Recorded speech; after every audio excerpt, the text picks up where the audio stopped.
Occasion ఏదైనా location ఎక్కడైనా తెలుగువారి వేడుక అంటే ఆలివ్ మిఠాయి ఉండాల్సిందే. మిఠాయి అంటే ఆలివ్. తెలంగాణ రాజకీయాలలో ఒక్కసారిగా వేడి రాజుకుంది.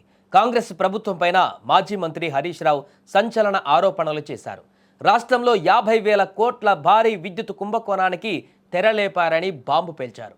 ప్రజాపాలన పేరుతో వాటాల పంపకాలు జరుగుతున్నాయని, క్యాబినెట్ మీటింగ్స్ కేవలం కమిషన్ల కోసమేనని ఆయన ఫైర్ అయ్యారు. అసలు హరీష్ రావు బయటపెట్టిన ఆ లెక్కలేంటి?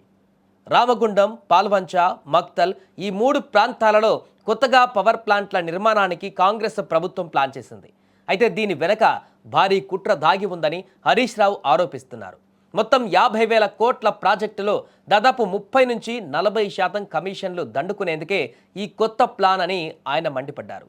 మామూలుగా ఎన్టీపీసీ 1 మెగావాట్ విద్యుత్ ఉత్పత్తికి 12.23 కోట్లు ఖర్చవుతుందని డిపిఆర్ ఇస్తే, రాష్ట్ర జెన్కో మాత్రం అదే మెగావాట్కు 14 కోట్లు అవుతుందని చెప్పడం ఏంటి అని ప్రశ్నించారు.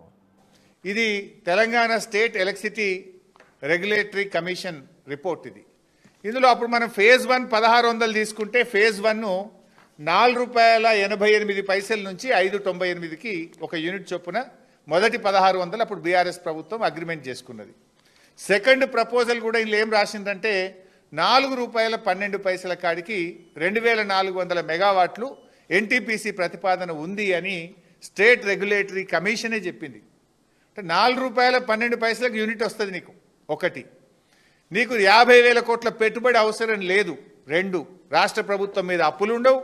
10,000 కోట్ల రూపాయలు జెన్కో కానీ రాష్ట్ర ప్రభుత్వం పెట్టుబడి పెట్టాల్సిన అవసరం లేదు. రూపాయి పెట్టుబడి లేకుండా ₹4.12 ఎన్టీపీసీ కరెంట్ ఇస్తానంగా లేదు నాకు వద్దు, నేను 40,000 కోట్ల అప్పు తెస్తా, 10,000 కోట్ల పెట్టుబడి పెడతా, ₹9 ₹10 యూనిట్ కరెంట్ ఉత్పత్తి చేస్తా అంటే ఎవరి కోసం? నీ కమిషన్ల కోసం కాదా? Is it not clear? అరే ₹4.12 రూపాయి పెట్టుబడి లేదు, ఖర్చు లేదు, అప్పు లేదు, మిత్తి లేదు, నేను మీకు డెలివరీ చేస్తా కరెంటు అని ఎన్టీపీసీ కేంద్ర ప్రభుత్వం రాష్ట్ర విభజన చట్టంలో భాగంగా తెచ్చి అప్పజెప్తా, నీ చేతికిస్తా అంటే వద్దు వద్దు వద్దు వద్దు, నీ వద్దు, నీ తక్కువ ధర వద్దు, నేను ₹4 వద్దు, నేను ₹10 తయారు చేసుకుంటా అంటివి. ఇది స్కామ్ కాకపోతే ఏమంటారు?